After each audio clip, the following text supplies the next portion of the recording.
بات یہ ہے کہ تو ایک دروازے پر اتنا آگ بگولا ہو رہا ہے، مجھے ایک بات بتا، کیا اس کے دلائل تجھے حدیث میں نظر نہیں آئے؟ اس نے کہا حدیثوں میں ہے ہی نہیں۔ فرمایا میں حدیث پڑھتا ہوں تیرے سامنے۔ آقا کریم علیہ السلام نے کیا یہ نہیں فرمایا انما القبر روضۃ من ریاض الجنہ او حفرۃ من حفرۃ النار، کہ یہ جو قبر ہے یا تو جنت کے باغوں میں سے ایک باغ ہے یا جہنم کے گڑھوں میں سے ایک گڑھا ہے؟ کہا بالکل یہ حدیث ہے۔ فرمایا رک جا پھر۔ فرمایا جہنم کا گڑھا کس کی قبر ہوتی ہے؟ کہا کافر کی۔ فرمایا بابا کے بارے میں کیا عقیدہ؟ کہہ رہے تھے تو مسلمان ہی ہوتا، لاکھوں مسلمان کی اپنی نگاہ فیض سے۔ اچھا، فرمایا مسلمان ہیں بلکہ مسلمان گر ہیں؟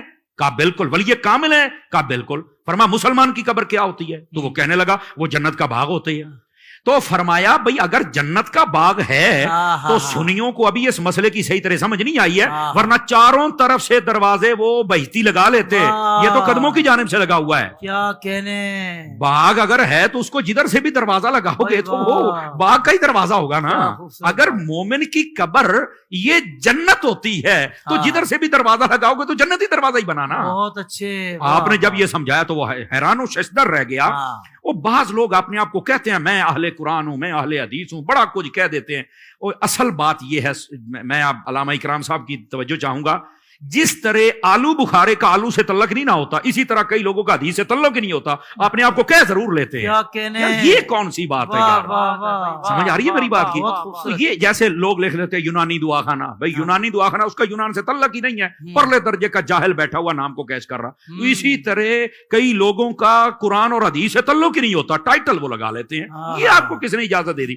تاجدار گولڑا نے ایک مسئلے میں بات سمجھا دی۔ میں پھر کہہ رہا ہوں کہ یہ حوالے کا معاملہ میں اللہ کے سپرد کرتا ہوں، جو میں نے پڑھا تھا مجھے مستحضر ہے، میں نے آپ کو سنا دیا۔ یہ آپ کے قدموں والا دروازہ۔ اور یہاں پر یہ جب سیدی امیر اہل سنت سے سوال ہوا تو آپ نے بڑا خوبصورت جواب فرمایا، یہ ہمارے بزرگوں سے نسل در نسل یہ چلتا رہا ہے، اور یہ منقول بھی ہے، معروف بھی ہے، اور معمول بھی ہے۔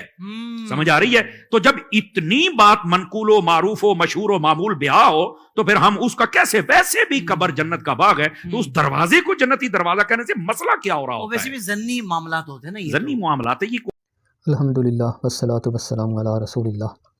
آپ نے یہ ویڈیو دیکھی، اس میں کس طرح یہ ایک گمراہ مبلغ علامہ سمر عباس قادری صاحب کس طرح لوگوں کو گمراہ کر رہے ہیں حدیث کی غلط تشریحات کر کر۔ ان سے سوال پوچھا گیا ہے بہشتی دروازے کا، جو کہ پنجاب پاکستان میں ایک شہر میں واقع ایک مزار پر ہے، جس کے متعلق ایک کہانی مشہور ہے کہ جب بابا فرید گنج شکر وفات انہوں نے پا لی تو ان کے مزار پر ان کے ایک مرید نظام الدین اولیاء آئے، تو انہوں نے خواب میں دیکھا رسول اللہ صلی اللہ علیہ وسلم اس دروازے پر موجود ہیں اور فرما رہے ہیں کہ جو اس دروازے سے گزر گیا اس نے ایمان پا لی۔ تو اس کہانی کی بنیاد پر یہ عقیدہ گھڑ لیا گیا ہے، لوگوں میں اس طرح کے گمراہ مبلغین نے پھیلا دیا ہے کہ جو اس دروازے سے گزرے گا تو وہ جنتی ہو جائے گا۔ انا للہ و انا الیہ راجعون۔ اسی طرح کے گمراہ مبلغین کی طرف رسول اللہ صلی اللہ علیہ وسلم نے صحابہ کرام اجمعین کو ہدایت فرما دی تھی، یعنی بتا دیا تھا ان گمراہ مبلغین جو کہ لوگوں کو گمراہ کریں گے۔ مسند احمد میں حدیث ہے کہ ابو ذر رضی اللہ عنہ نے فرمایا، میں ایک دن اللہ کے رسول صلی اللہ علیہ وسلم کے ساتھ تھا، میں نے آپ صلی اللہ علیہ وسلم کو فرماتے ہوئے سنا، مجھے میری امت کے لیے دجال سے بھی زیادہ خدشہ ایک اور چیز کا ہے۔ آپ نے اس بات کو 3 مرتبہ دہرایا۔ میں نے کہا اے اللہ کے رسول صلی اللہ علیہ وسلم، وہ کیا چیز ہے جس کا آپ دجال کے علاوہ اپنی امت پر خوف کرتے ہیں؟ تو فرمایا گمراہ آئمہ، گمراہ آئمہ۔ اللہ تعالیٰ ایسے گمراہ لوگوں کو محفوظ رکھے۔ کس طرح یہ لوگوں کو حدیث کی غلط تشریحات کر کے گمراہ کرتے ہیں۔ یہ شخص حدیث کی ذاتی خود اور معنوی تحریف کر کر لوگوں کو گمراہ کر رہا ہے، اور جو تشریحات سلف صالحین نے کی ان کو چھوڑ دیا ہے۔ یہ نام نہاد علماء کس طرح حدیث کی غلط تعویل تشریحات کر رہا ہے۔ یہ حدیث اس نے بیان کی، سنن نسائی میں یہ حدیث موجود ہے جس کا اس نے اینڈ سے ترجمہ پڑھا، بے شک قبر جنت کے باغوں میں سے ایک باغ ہے یا جہنم کے گڑھوں میں سے ایک گڑھا ہے۔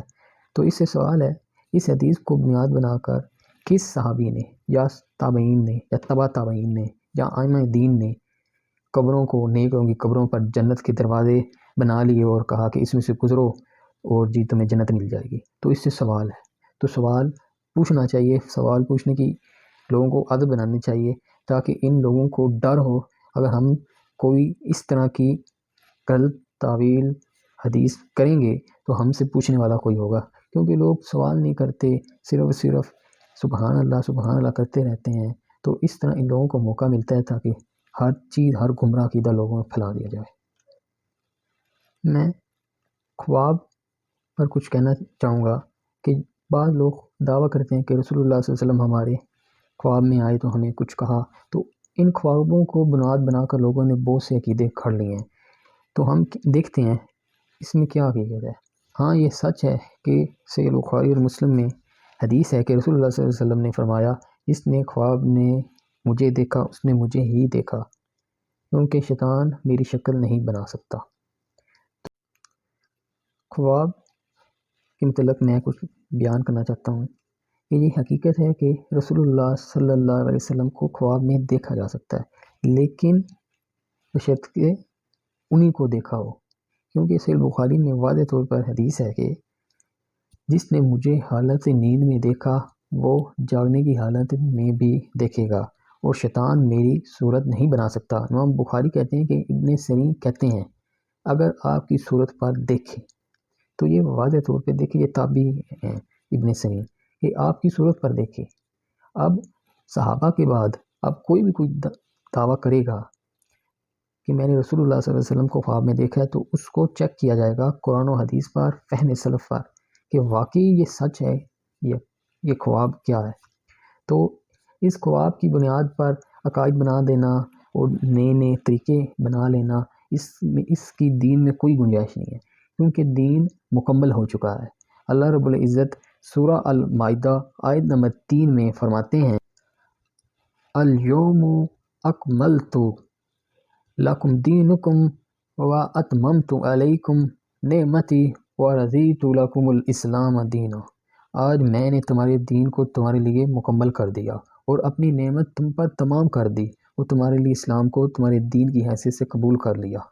اور حدیث ہے، آپ نے فرمایا ہر وہ چیز جو جنت سے قریب کرے اور جہنم سے دور کرے وہ تمہارے سامنے بیان کر دی ہے۔ اب یہ واضح طور پر قرآن و حدیث سے ثابت ہے کہ دین مکمل ہے، اب نہ اس میں ایک الفاظ کی کمی کی جا سکتی ہے، نہ ہی اضافہ کیا جا سکتا ہے۔ دین کی ترویج کے لیے، دین کو پھیلانے کے لیے نئے نئے طریقے تو اپنائے جا سکتے ہیں، لیکن دین میں کوئی نیا طریقہ ایجاد نہیں کیا جا سکتا، یہ واضح ہے۔ اس گمراہ انسان کو یہ ہوش نہیں ہے یہ کیا کر رہا ہے۔ جنت کا حقیقی دروازہ تو رسول اللہ صلی اللہ علیہ وسلم کھٹکھٹائیں گے، وہ کھولیں گے۔ اس دروازے کو جو یہ بہشتی دروازہ کہہ رہا ہے، اس کو تو ایک مجاور کھولتا ہے۔ رسول اللہ صلی اللہ علیہ وسلم نے حدیث ہے کہ نبی کریم صلی اللہ علیہ وسلم نے فرمایا سب سے پہلے میں جنت کا دروازہ کھٹکھٹاؤں گا۔ صحیح مسلم کی دوسری روایت میں الفاظ یوں ہیں، قیامت کے روز میں جنت کے دروازے کے پاس آؤں گا۔ صحیحین میں ہے جنت میں 8 دروازے ہیں۔ ان نصوص سے معلوم ہوا کہ شعار بہشتی دروازہ کا اطلاق صرف جنات خلد پر ہوتا ہے، اس کے علاوہ کسی محترم مکرم چیز کی طرف منسوب دروازے کو باب الجنہ نہیں کہا جا سکتا۔ اللہ سے دعا ہے کہ اللہ تعالیٰ ایسے لوگوں کو ہدایت دے۔ آپ دیکھ سکتے ہیں کہ اب میں ویڈیو چلاؤں گا، ویڈیو دیکھیں گے کہ جو یہ بنوٹی دروازہ بنایا ہوا ہے جنت کا پاک وطن میں، کس طرح لوگوں کو تذلیل کیا جاتا ہے۔ جب لوگ وہاں سے گزرتے ہیں تو ان کو لاتیں ماری جاتی ہیں، ان کو چھڑیاں سوٹے مارے جاتے ہیں، جوتیاں بوتلیں ماری جاتی ہیں جب وہ یہاں سے گزر رہے ہوتے ہیں۔ یا جنت کے فرشتے حقیقی جنت کے دروازے پر لوگوں کا اس طرح استقبال کرتے ہیں۔ اللہ کا خوف کرنا چاہیے اس گمراہ انسان کو۔ اللہ سے دعا ہے کہ اللہ تعالیٰ ہمیں ہدایت پر چلنے کی توفیق عطا فرمائے۔ السلام علیکم ورحمۃ اللہ۔